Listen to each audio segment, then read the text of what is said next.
Hello, everyone, and welcome to this event that's co-hosted between the Polis Project and Cage.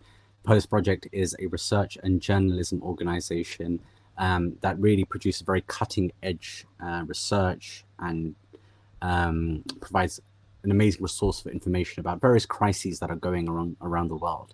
And Cage is an advocacy organization which highlights abuses within the global war on terror. So my name is Asim Qureshi. I am the research director of the advocacy organization Cage, and I'm going to be hosting this discussion today, which is really on the immediate aftermath of the attacks that took place on 11th September 2001. Really, what we're going to be focusing on with my two expert speakers today are really on the policies, legislation, the various forms of infrastructure that developed out of that one moment. But maybe we're going to quiz some of those assumptions in and of themselves. So my two guests today are Arzu Merali, a writer and researcher based in London.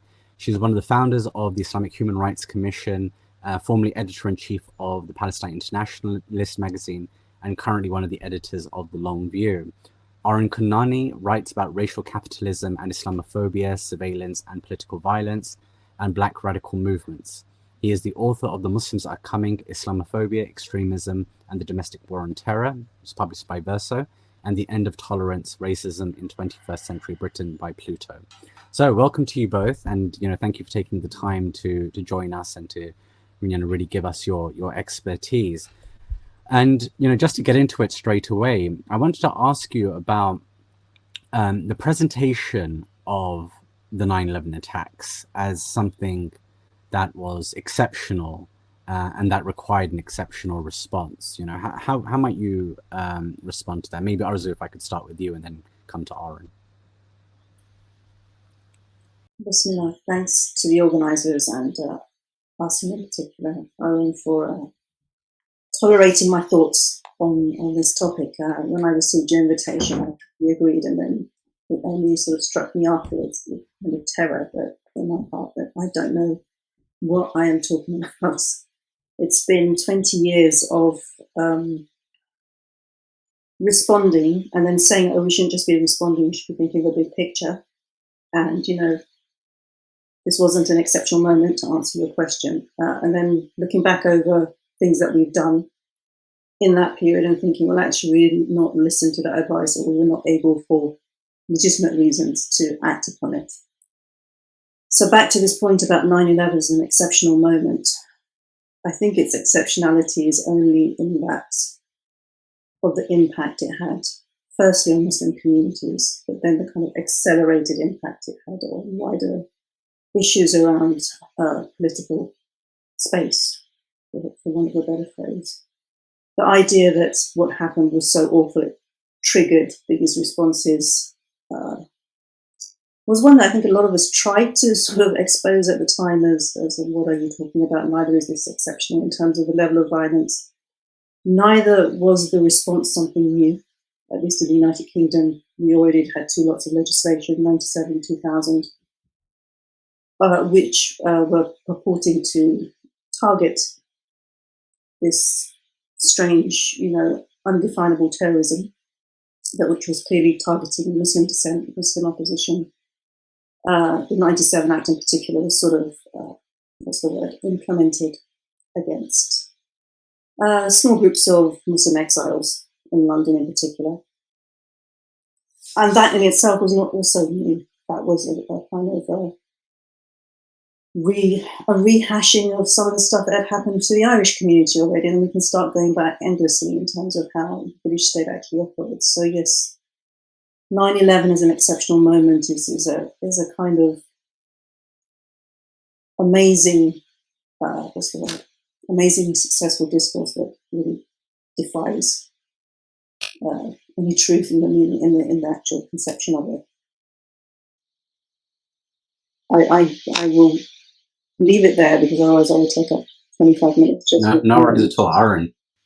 Maybe just your initial thoughts on. Yeah. So yeah. Thanks to everyone involved in organising this, and I mean, I agree with everything that Arzu has just shared. I mean, I think the event of 9/11 becomes exceptional if you start history the day before. And if you remember the context of the 1990s, the end of history had been declared in the 1990s. That was not just a slogan that Francis Fukuyama, the American neocon, came up with, but a broader sensibility amongst ruling elites in the United States and the UK. And the idea was that all the conflicts are over, all the big ideological issues have been resolved, and liberal free market capitalism has won. And even the ANC in South Africa, having won their struggle against apartheid, agreed to a neoliberal post-apartheid South Africa. The one remaining place where some opposition existed was in fact Palestine, where even though some of the leadership went into the Oslo process, the majority of Palestinians, the majority of the movement rejected that, and that was interpreted in Washington as much as anywhere else as symbolizing that there is something going on, not just in Palestine but in the broader Muslim world, that represents a rejection of this new order, and literally a new world order, as George Bush Senior called it, right? And so I think through the 1990s there was a kind of ongoing debate within the kind of US, within Washington, about is this the end of history, or is there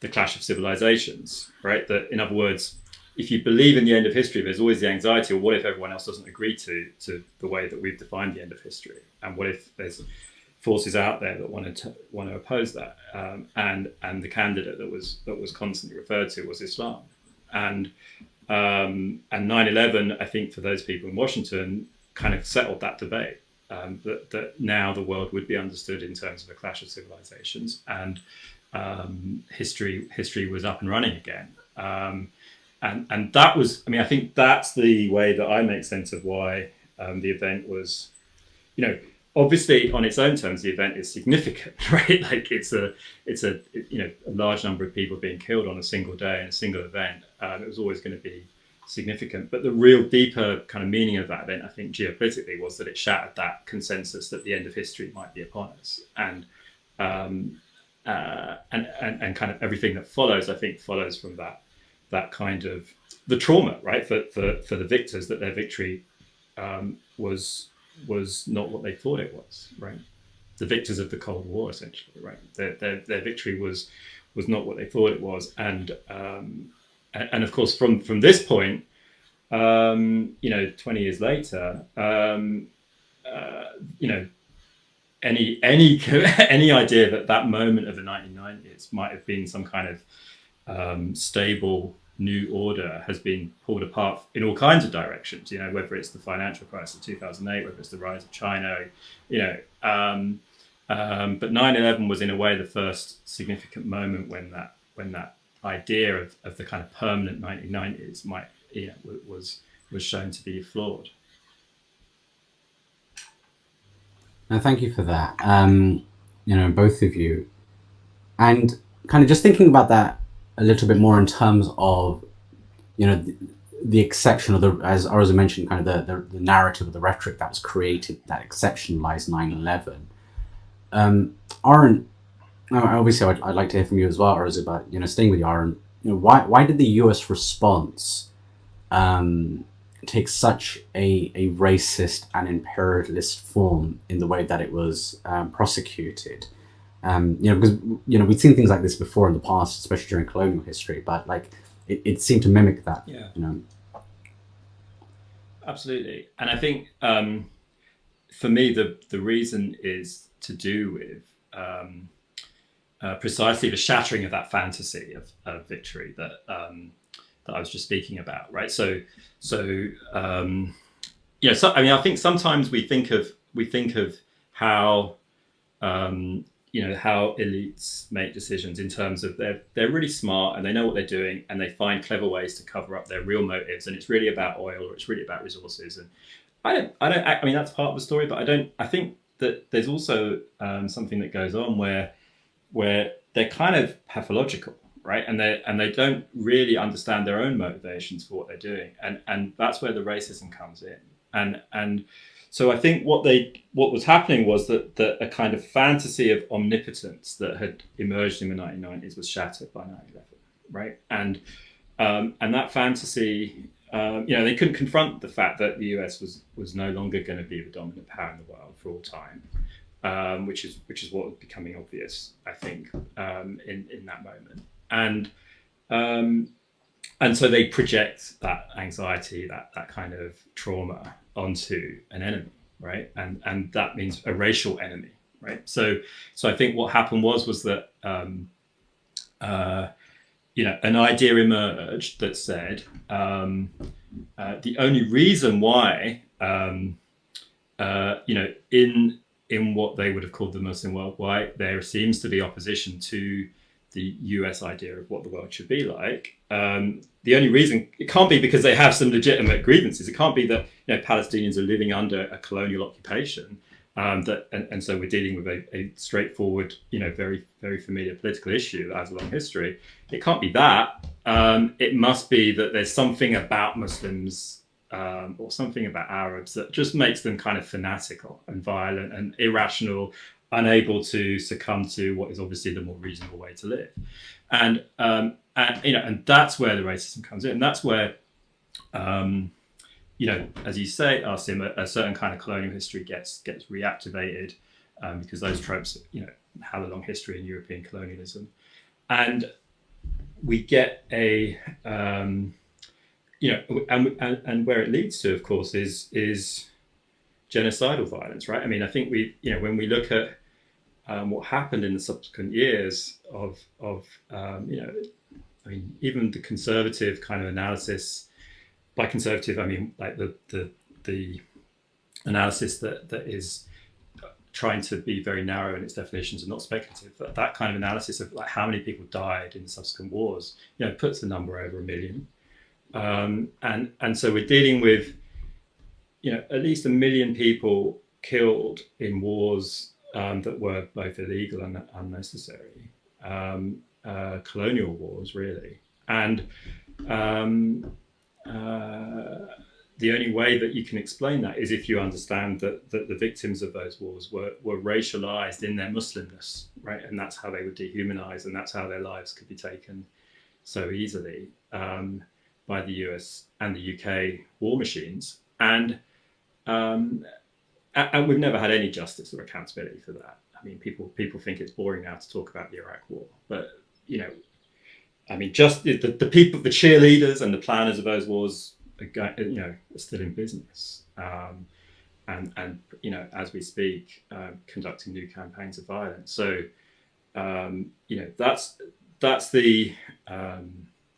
that's what racism does, and that's, I think, what we saw happen in those years after 9/11. Thanks. And Arzu, staying on that question with you, could you just speak a little bit more about kind of the British response? I remember IHRC in the early years publishing reports like, Which Muslim Next, kind of a play on the Salem witch hunts in its title. But, you guys were cataloging, the racist discourse that accompanied the response to 9/11, in a lot of depth. Could you speak a little bit more about that UK response, please? I will do, but I wanted to just comment on something that Arun raised. And I think there is also an issue with regard to the US response, and it impacts my answer regarding the UK in a certain way as well, is that the US kind of, let's forget about the long history, and it was founded on genocide, blah, blah, blah, blah, it's still structurally and always racist. It's been embroiled in any number of actual wars, physical wars, without end almost, since the end of the Second World War. And they take a racialized form every time. Combined with that, these kind of big, you say conceptual, they're not, more distracting discourses, but wars on crime, wars on drugs, and now we have wars on terrorism. All of these, again, are racialized modes of violence. Okay, there isn't any other way around it, which as Arun said, there's a kind of pathology behind it. It just is how it is. And this was another part of that. And I think that's one of the things that early on, when we were sort of responding, even in that UK moment, not really placing what was happening properly in what many of us had already understood to be what it is like to be in these kind of settings, the long history of structural racism and violence. And like I said in the beginning, for legitimate reasons, you're literally on a day-by-day basis. You mentioned those reports where we were logging all the cases. I mean, it could be anybody next. And it wasn't even a case of, I'd mentioned the 97 Act, and that was very specifically targeting a lot of political exiles. It could be, Mr. So-and-so in the shop down the road because of X, Y, and Z, or as, some of us knew some, human rights lawyers who, they left their wife and the wife got annoyed and told the police, he's a terrorist, and they ended up detained for 2 weeks or whatever. There was so much of that going on. You literally didn't know who was going to be next, if it was you going to be next, right? So extracting or sort of living through that, it's not possible to also have that kind of, or it's possible to have that overview, but you get subsumed in that narrative. And I think with regard to the UK's governmental state responses, there was a sort of being caught off guard because, even those of us who were not under any illusions about New Labour did not expect them to be happy bedfellows with George W. Bush. He was, forget about the sort of, if you like, however cynical you want to be, the fiction of right and left politics. He was a joke up until, the day before 9/11. So how suddenly we were ending up in that, deconstructing that, took a lot of courage to turn around and say, well, actually that's what states like this do. This is their nature. This is how they respond collectively, because, there are certain interests of the elites that run these countries which have got nothing to do with either the events that have happened or the aspirations of the people, or even, frankly, the dangers that people may or may not face on the ground. And I think that moment in the United Kingdom was really not articulated well enough, or, understood well enough on the one hand. And on the other hand, this kind of trauma, because we were just at the beginning of sort of the early days of a 24-hour news cycle. And I actually remember we were interviewing people that day in the office. The interviews were starting at 2:00. And literally, as the first person sat down for interview, the phone started ringing. And people saying something weird is happening. These were people who were watching CNN on cable. And so we turned on the TV in the office, and it was just like we just had ITV. And all the channels were down because they couldn't cope with that news. Right? So it was kind of an impact caused by the media really failing in its duty to report in a way that wasn't kind of just an emotional outpouring of racism, frankly, undiluted kind of tropes and whatnot. I can imagine we all were watching that and were traumatized by the kind of pictures, but at some point somebody has to be the adult in the room, right? So we were sort of in that moment where you have political responses which should have been expected, but perhaps we just didn't want to believe that they were going to be there. We did want to be, and as much as you're saying that, the permanent 1990s, I think a lot of us also believed that things were getting better. We wanted to believe that, those of us working in race relations, etc. I thought, it's not like when I was a kid, or through the 1990s, whatever battles we've got, my kids are not going to face that. I didn't think in 2021 I'd be sitting and saying it's much worse for my kids than when I was growing up. Okay, so that's sort of being caught out, if you like, in a little fantasy that things are, moving forward in this kind of happy teleological fashion, and because that's how it works in the West. Really was exposed, and yet we couldn't kind of make it seem in the UK context. So it was, I think, let's see, 2001, 2003, 2005, I don't know after that how many more. Every other year we have a new anti-terrorism law. We're so securitized now, things that we would have even talked about after 9/11, or, Arun just mentioned it's boring, talking about the Iraq War. I don't think we can even easily say Tony Blair should be prosecuted for war crimes anymore without some, ending up on a list or an opinion piece in the Times calling for new laws to prescribe whoever said that. That's the sort of toxicity that we've ended up in. And it started before 9/11, but that gave it that impetus, and the UK government took advantage of it. They absolutely took advantage of that. They set up a kind of empire of, I'm wary of using the term elite, but a kind of empire of certain interests to always somehow be able to be in control of political space, and more in control of political space, so that, unsettling it becomes, it has to be revolutionary now, in a way it kind of bucked what they even wanted to do, which is that it's forced people into more and more, big picture solutions. Right, absolutely. I mean, definitely everything that you say about that kind of 90s moment, right, which is kind of like, I remember being chased by skinheads in the 80s, and coming into the 90s, like not experiencing that in the same way, up until the turn of 2000, and now being in a situation, of course, where I fear much more for my children in terms of everything that they have to face right now than I ever would have had they lived during the 80s. Like, in the 80s, if you got in a fight with skinheads and your black mates and, kind of your Hindu mates and your Muslim mates and your Sikh mates were all kind of like fighting these guys together, right? This moment kind of produced an enemy or an other group in a way that, I guess we hadn't really conceived of for ourselves before that moment came. I do want to talk a little bit more about kind of legislation in particular, but before I do, I just want to encourage our audience that if you'd like to ask a question that relates to any of the answers that the panelists are giving, please do put them in. We'll try and include those within almost like a discussion as we go along, but I will put aside hopefully 15-20 minutes at the end of this event, so in about 20 minutes time for any questions to be asked more generally too.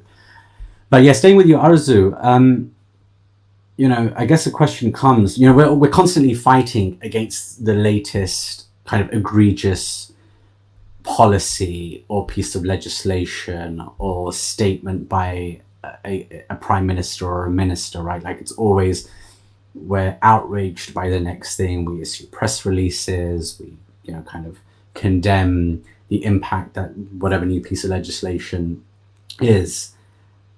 But well and truly, did we not lose everything the moment the Patriot Act or the Terrorism Act 2000 came into being? Like, have we lost sight of the fact that actually entrenched within all these other pieces of legislation that have come, as you said, almost every single year since that moment, really isn't the initial piece of legislation the thing that we should still be fighting for it, against every day?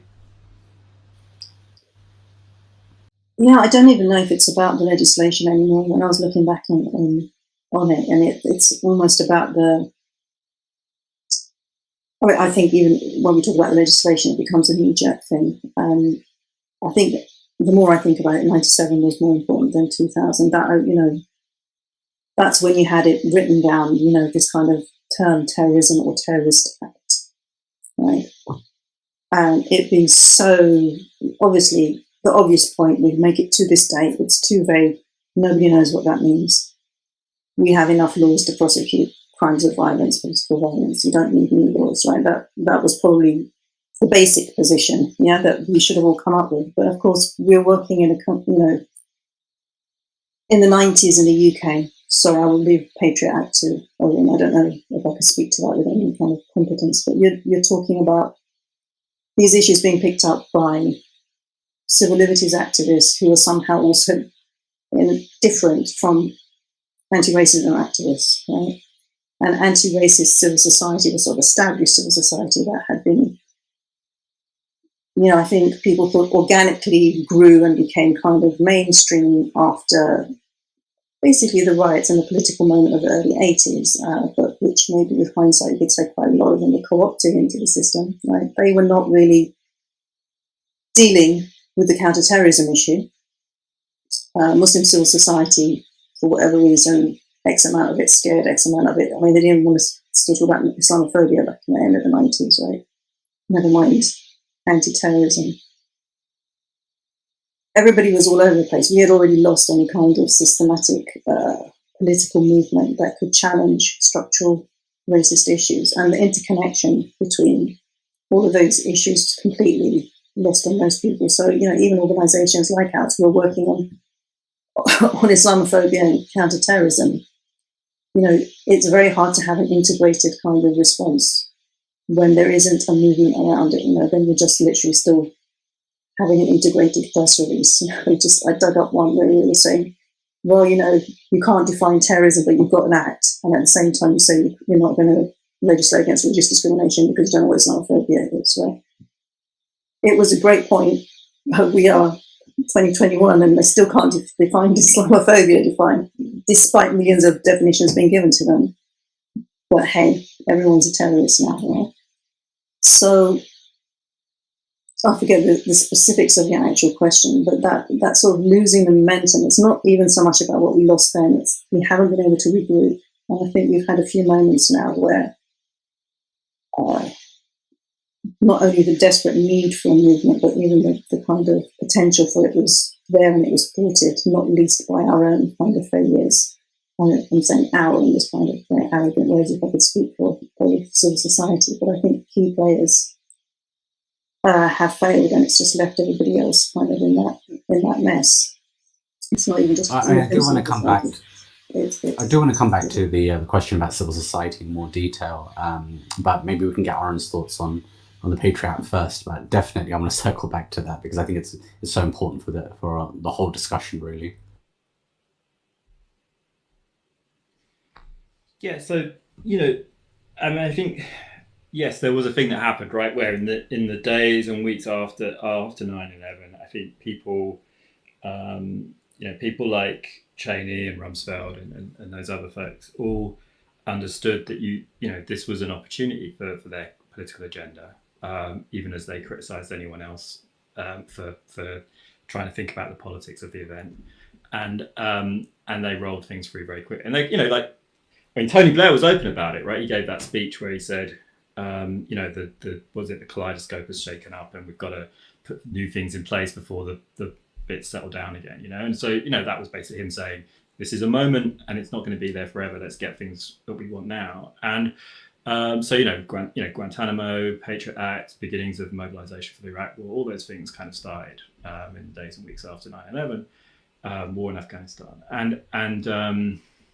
but I think and this kind of connects with what Arzu was just saying about this gap between civil liberties and anti-racism, right? So the Patriots Act is a good example here, right? Where so obviously there was a strong civil liberties community in the United States, various NGOs, networks of lawyers and so forth, who came out against Patriot Act, came out against Guantanamo for good, sound human rights reasons, and pushed those arguments, right through the following years in the face of, popular opposition, unpopular views they were holding, and that's to be commended, and those things obviously needed to be opposed. But the problem that we ran into as the years went on was what that did was, by focusing on those exceptional post 9/11 new things, it allowed us to ignore how all kinds of other things could go on that didn't require the Patriot Act and didn't require Guantanamo and so forth, right? So, when you look at the terrorism prosecutions in the United States, they rely on legislation that was drafted in the 1990s, just as the UK does, right? It relies on the material support statute from legislation that was rolled out under the Bill Clinton administration, and no civil liberties organisations were interested in that. No civil liberties organisations were interested in the treatment of prisoners on terrorism charges in federal prisons within the United States, because all the attention was on Guantanamo. So, I think over time we've run into that problem, right? And it kind of run into the limitations of the that kind of narrowly defined civil liberties, kind of human rights discourse. That so there was a kind of became eventually a stylized debate in the US, right? On the one side, the Bush administration with all its claims of exceptionalism and state of emergency, and on the other side, the human rights community is saying, well, no, Guantanamo is going to be counterproductive and it violates human rights, and necessary debate, but at the same time we missed a whole load of things that in the end will probably be more important. And the war on terror becomes permanent precisely because it becomes an alliance of shared assumptions between conservatives who created it and the liberals who initially opposed certain parts of it but end up agreeing to a lot of it. And that's why the infrastructure is still in place. It survived the Obama years and will survive the Biden years. Yeah, no, thank you for that. I mean, it reminds me a lot of the torture debate, particularly in America, where, so much of the debate focuses around waterboarding that, something like sleep deprivation, which is internationally recognized as being a form of torture, just doesn't get any of the headlines whatsoever. So when, for example, the FBI are systemically using or taking advantage of it within certain interrogations, those are still considered to be clean interrogations, even though they're actively involved in a process of torture. So yeah, I think it's quite interesting. Both of you mentioned this kind of the specter of liberal civil society and the way in some ways they maintain the racism, I guess, of these systems and structures. But if I could ask both of you, like maybe to concentrate a little bit more on, the affected community, effectively, which is, ostensibly the Muslim community. I mean, we know that there is a spill, so environmental activists got affected by this, and many other communities. Maybe you can speak about that a little bit too. But this response that came, and again, if I can go to you, Arzu, first, from kind of like Muslim organizations, whether it was the US or the UK, even across Europe, in fact, to what extent did they not only acquiesce, but go further, in fact, legitimize this kind of superstructure of racism? I think, again, if we sort of look at what those organizations, or quite key major organizations, were already doing, in fact, that they were mainstream or major organizations because they could only do so by having a certain relationship with the state or the government. They were already legitimizing quite a lot of racism, to put it bluntly. The kind of real activist work within grassroots organizations, particularly, and in the UK, weirdly, it still is in the internet age, easier for us to have kind of radical alliances between activists in London and other capitals of the world, or even, all sorts of places in other countries, other cities, but not with the north of England, for example, right? So where there were sort of really key issues regarding the racism that is the output of centuries of racialized structures, colonial structures, this was already being legitimated. Not necessarily by being, what's the word? Even consciously complicit a lot of the time, but, the mechanisms were already there. So, it was a struggle, right? I remember all the kind of know your rights stuff we did. And I think also around the time Cage started, this sort of happened after that, but, I don't want to name the organization, but people who know will know. They sort of came out with a kind of police sanctioned or Home Office sanctioned version, which was know your rights and responsibilities, right?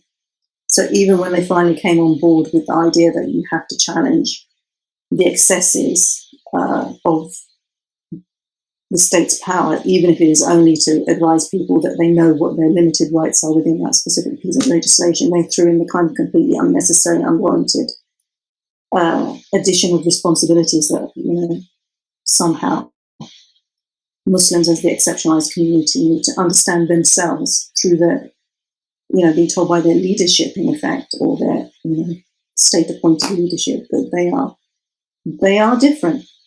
right? They don't just have rights. They have to give something in return that, you know, everybody else doesn't have to, or at least the kind of imagined white norm. I know, you know, there's a kind of white norm majority and then Muslims, and nobody else seems to exist in those conversations, right? So, yeah, they were very complicit. At the same time, I think it's important that we don't, I mean, I'm quite a harsh critic, but I think the criticism needs to start from home as well. I mean, I remember just in the run up to this reading some of the stuff we wrote early on, and I was surprised how quickly we were trying to kind of, you mentioned the witch hunt report. My memory of that it was quite robust and, you know, rigorous, and it is. I mean, I have no criticism in that sense, but it was already kind of trying to explain, you know, things don't really have to be like this, right? Well, in a way, when we look back now, we know almost inevitably that things had to be like that, not because of what had happened, but because of the way the state is, because of the way racism is permeating through the structures of the institutions that we negotiate our everyday lives with, right? And that's the actual question that wasn't addressed before 9/11 and which then became lost in this kind of endless conversation that we have. The permanent war on terror is also the permanent distraction from, this is something Arun, I remember you said in an interview we did for one of our projects, distraction from the real problems of the societies that we live in. Sorry, so that, I mean, that is also is really stuck. Yeah. Arun, please.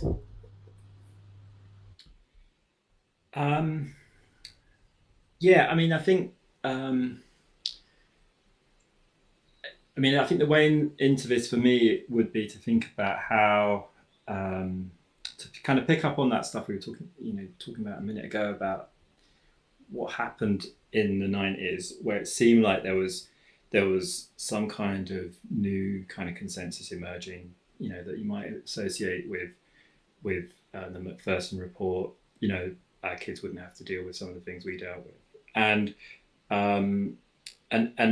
it seems to me that even if 9/11 hadn't happened, and even if 7/7 hadn't happened,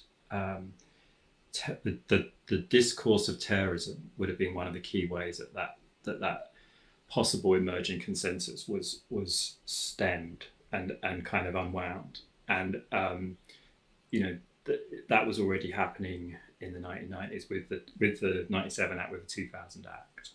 It was clear that there was what was going on within the Tony Blair government was an idea that a certain kind of a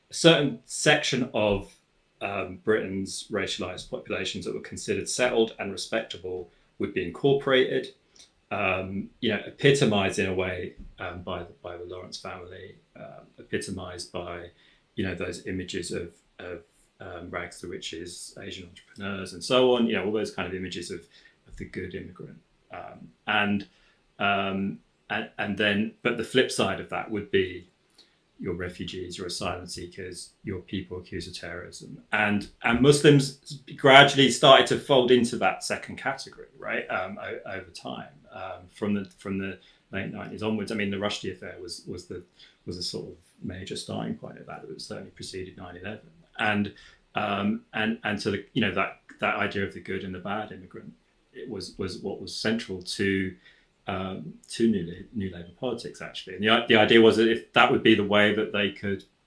continue to, the idea was that they would have to throw a certain kind of more radical anti-racism away in order to maintain the legitimacy of their, their kind of mainstream social democratic politics, to the extent they still had some, in the face of possible tabloid criticisms and so on, right? So, that was obviously the calculation they were making politically. And what they didn't anticipate is that would come back to bite them, right? And so, 10 years down the road, they lose elections and never recover because of the very forces they've unleashed. Since 2007, they've been politically marginalized under all their leaders, really, because of the power of a certain discourse of Islamophobia, a certain discourse of counterterrorism, of the danger that immigrants might represent in terms of asylum seekers and refugees. All that has come back to bite them, and they kind of really are responsible for digging their own grave in that sense. And the Corbyn period was I mean, they didn't really do enough to try and challenge that. To put it mildly. So what that has meant is this kind of constant process whereby I think for Muslims in particular, there's a feeling of a certain kind of possible story of integration that might have been told in the 90s, just kind of gradually ebbing away, and this huge weight of kind of surveillance, constant questioning, constant pillorying, constant having to justify yourself for your very existence. That is the kind of cultural, kind of everyday expression of that political project that has its origins in New Labour. I mean, I think we need to all of its legislation really is I mean, it's a New Labour project that Cameron and subsequent administrations took on, right? But it's a New Labour project, the whole architecture of counter-terrorism legislation in the UK, and you can't really understand why Brexit happened unless you understand that. I mean, the last, I mean, no one talks about this, but it was the story about the EU enabling immigrants from Turkey and Syria that was the thing that swung Brexit in that last week when the opinion switched in favour of Brexit by a couple of percentage points. So that's all part of that legacy, I mean, add that to the list of Tony Blair's war crimes, because let's say that he is a war criminal. There's a lot that we don't talk about, I think, enough in the mainstream political discussions in the UK, about day-to-day politics of Brexit, of immigration and so forth.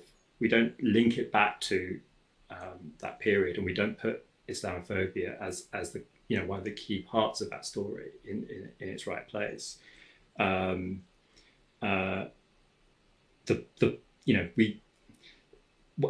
thing that I think probably, I mean, me especially, I would say, it's only really at that, in spite of knowing the history of how the Irish had been treated in the UK, and knowing the history of some of the history of how pro-Palestinian activism in the US and the UK had been targeted over the years.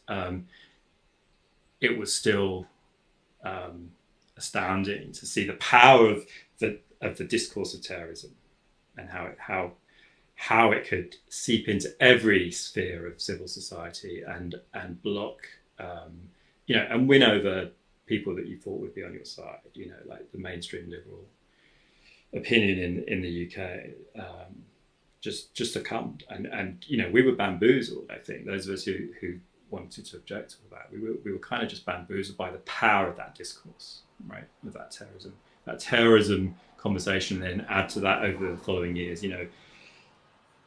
extremism, radicalization, that whole vocabulary that emerges. The new those terms were new. Like no one talked about extremism, radicalization before like 2003 or so. But that whole new vocabulary became more, added more power to that armory of the discourse of terrorism that just was able to block, and it was just able to mobilize so much repression that I don't think I certainly wouldn't have been able to imagine that happening. On September the 10th, 2001.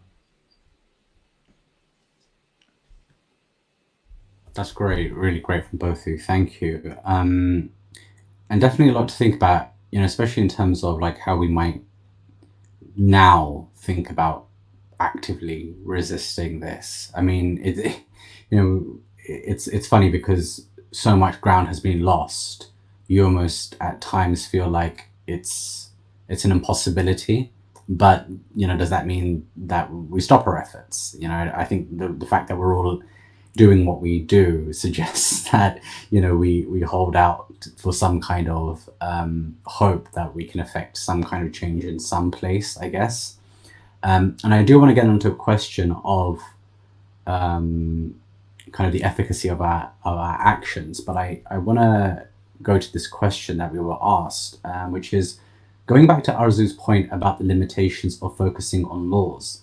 What can our strategies look like in terms of tackling non-legislative policies, for example, CVE policies, and the wider political culture that laws are embedded in?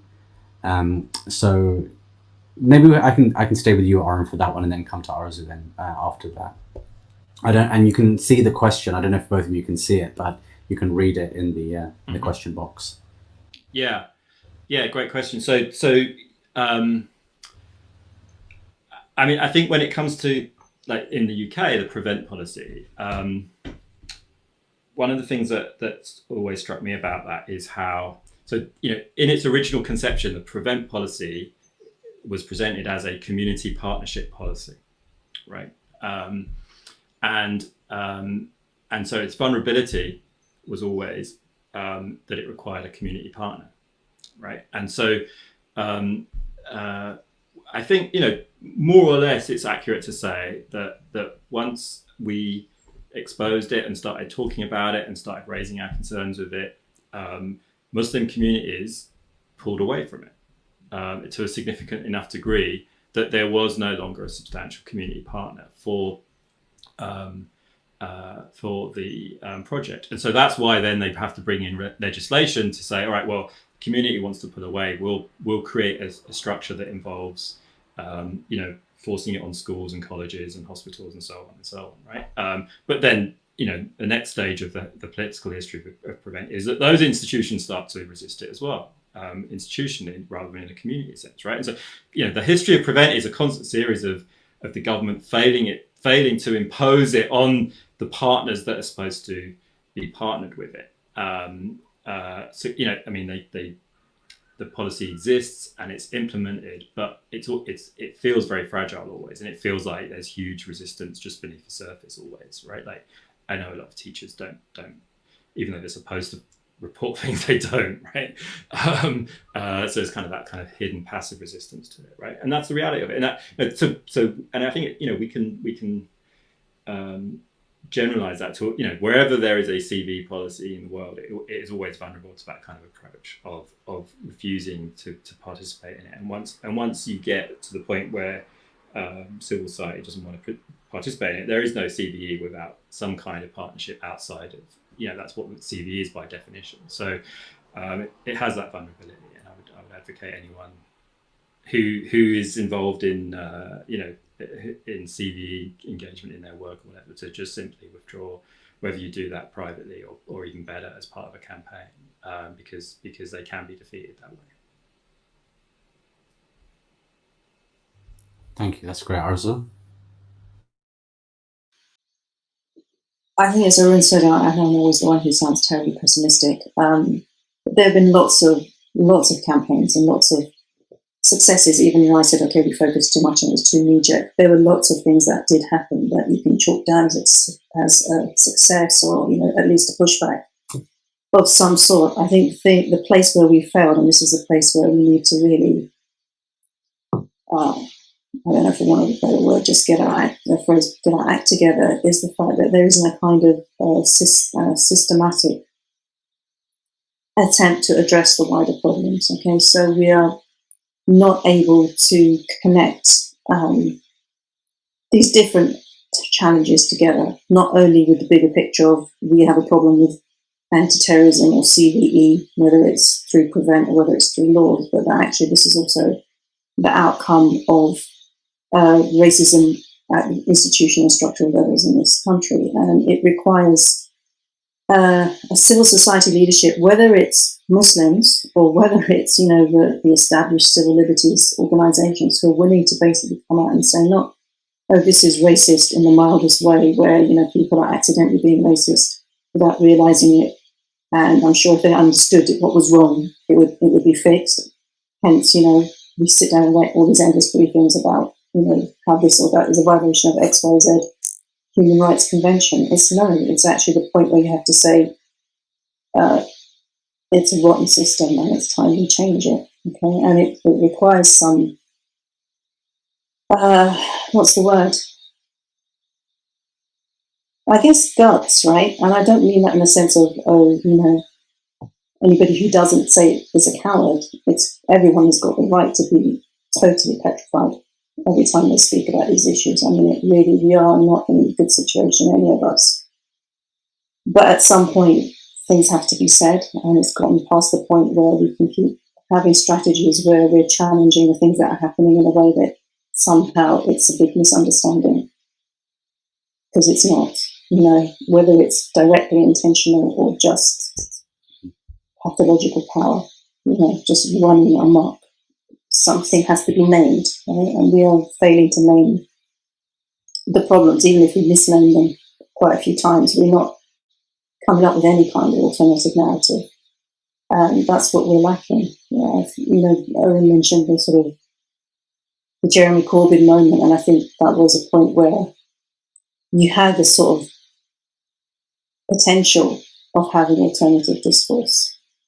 And up till the 2017 election, I think I was quite positive about it all. And I just feel like, it was better to have been a movement than to try and be in power and make all the silly kind of the same old political manoeuvres post 2017, thinking we can fix the system from within.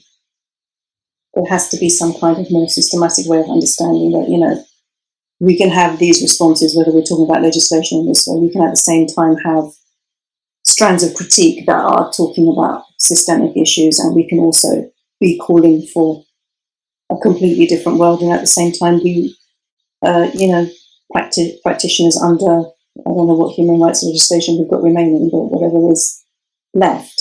And none of that is a contradiction. And where we've been sort of scuppered is that all of those different modus operandi have been put in competition with each other within civil society. Right? We all think we've only got the right way of doing it, rather than actually these could all be facets of a movement, and none of them have got the solution in and of themselves. So that is the challenge, right? How do we make this work more efficiently, for want of a better phrase? And I just regurgitated a bit of capitalism, to make it work, because we're in some ways we are fighting out each other more over you're not doing it right, as opposed to let's just do what we can and then learn from that and go to the next step.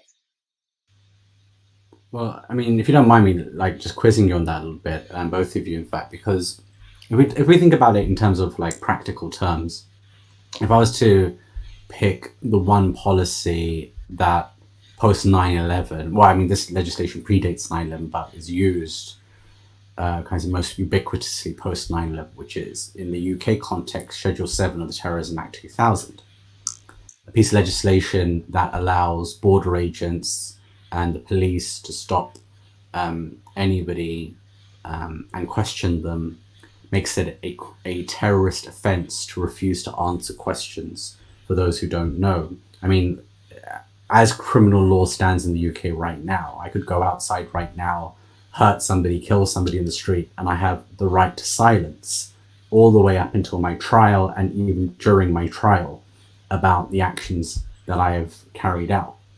If I am at an airport and I get stopped by border agents of the police, if they ask me a question like, how many times a day do you pray? Which they regularly do ask people, or how religious do you consider yourself, or which mosque do you attend? If I say I refuse to answer that question, I have committed a terrorist offense because I refuse to answer a question that they ask, right? I will be charged potentially and convicted of having committed a terrorist offense. So when I think about like the one piece of legislation that is most harmful in its kind of discriminatory form in terms of structurally as well as its impact, I can't really think of too many things that go beyond Schedule 7. And yet, what a lot of civil society organizations try and do, even within the Muslim community, is somehow make that process better. So they will, for example, champion being offered a prayer mat during that process as being like a win, right? That's the big W that we get, that, oh, right, yeah, no, you're going through a very difficult process, but we'll make sure that you can pray. Now me, I've never asked a scholar about this, but like, I refuse that when I've been offered, right? Even if it meant missing my prayer time, like, for me, it always felt like I'm trying to make you, these kind of racist interrogators, feel better about having stopped me, and I'm not going to give them that. I would much rather feel terrible in myself for having missed a prayer and praying it late than like give them any ounce of feeling comforted by me, right? And so I wonder, specifically about something like this, a piece of legislation that predates 9/11 but has been used so effectively to gather data about us. You've got kind of famous actors like Riz Ahmed, who writes beautifully in The Good Immigrant about his Schedule 7 experience, being stopped and being, kind of asked all these questions about his political beliefs. And so many people have written about this. What is the most effective way for us to resist a piece of legislation like this? I mean, I have my own ideas, which I might, hopefully share at the end, but I'd be really interested to hear from both of you about something like this.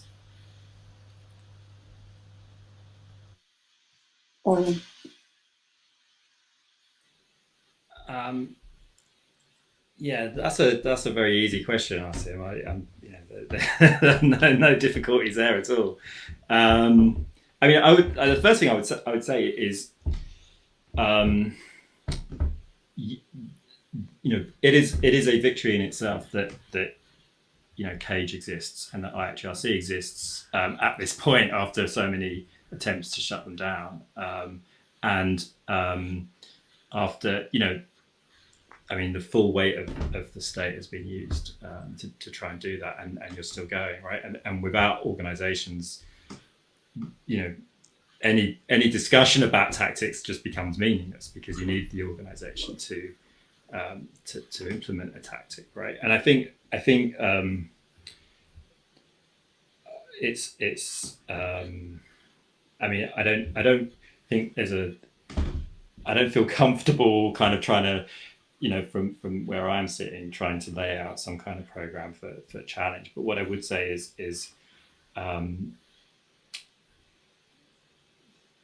there's always going to be somewhere that people are resistant, right? Whether they're organised or not, there's always going to be somewhere that's going on. It could be the person who is in a Schedule 7 situation and just refuses to go along with it and then faces a prosecution.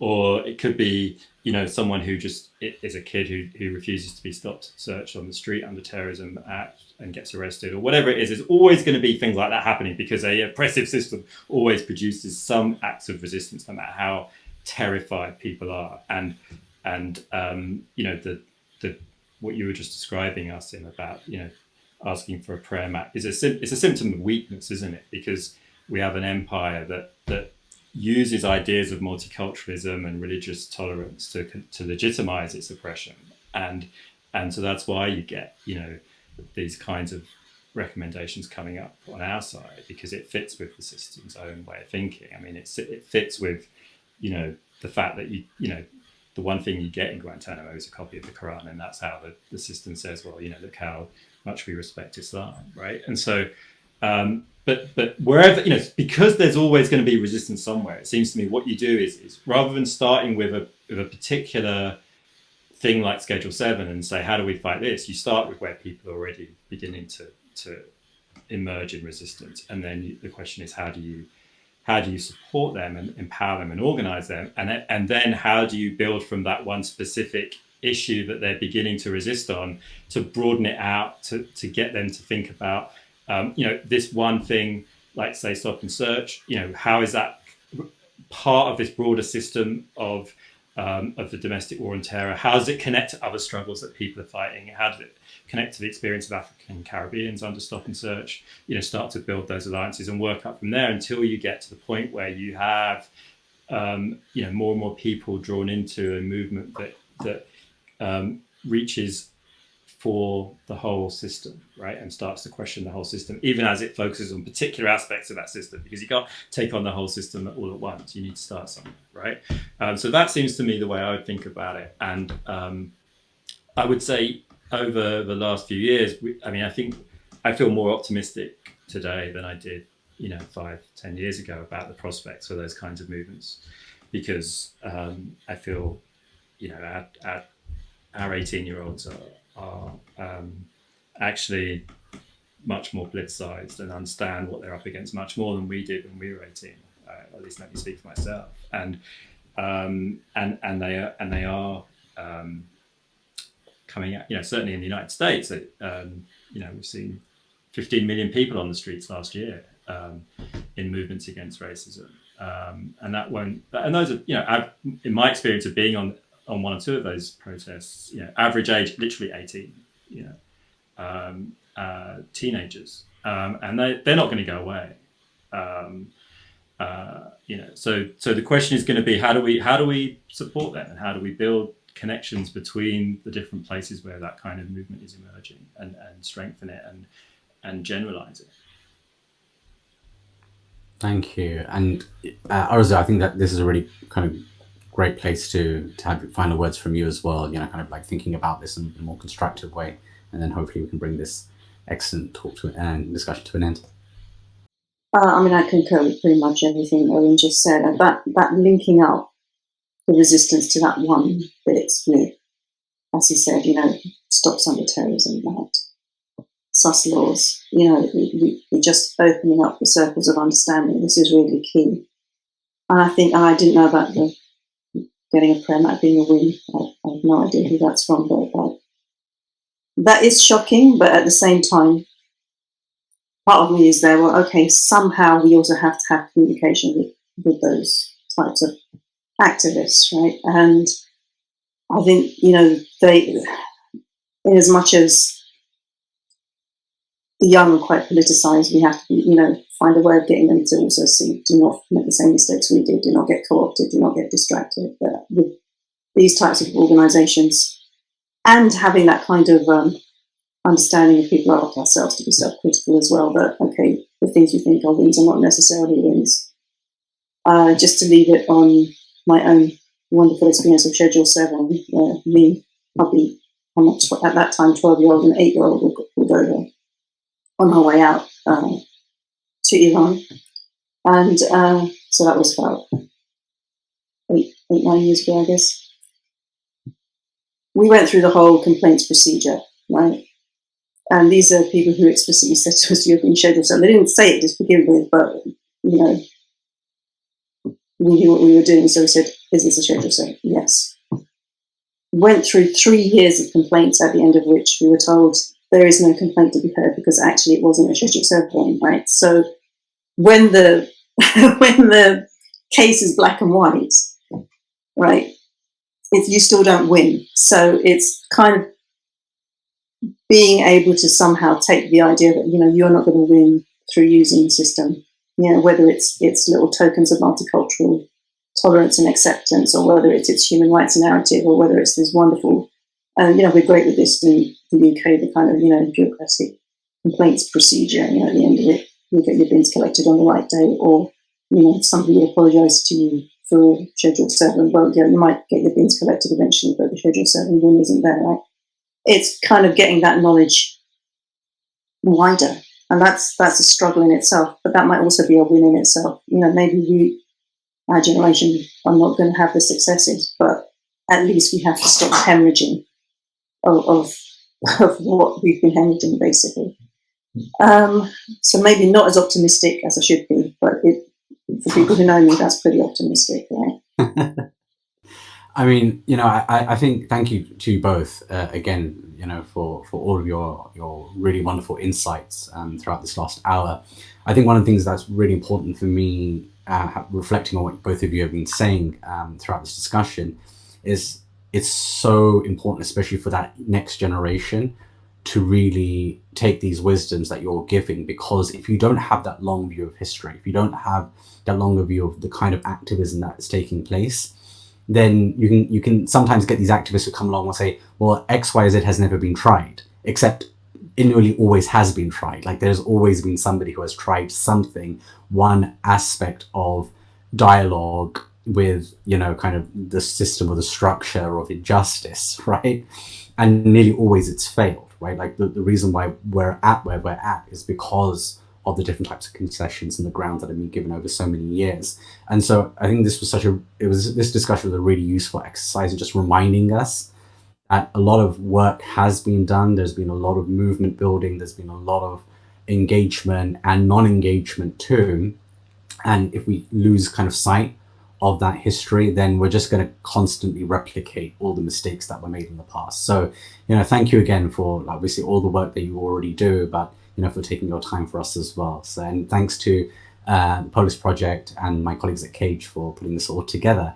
And hopefully we'll have many more actions, you know, in the lead up to, you know, kind of the 20th anniversary of 9/11, but of course, really thinking about the impact of that on communities around the world. So I hope everybody has a great remainder of their day.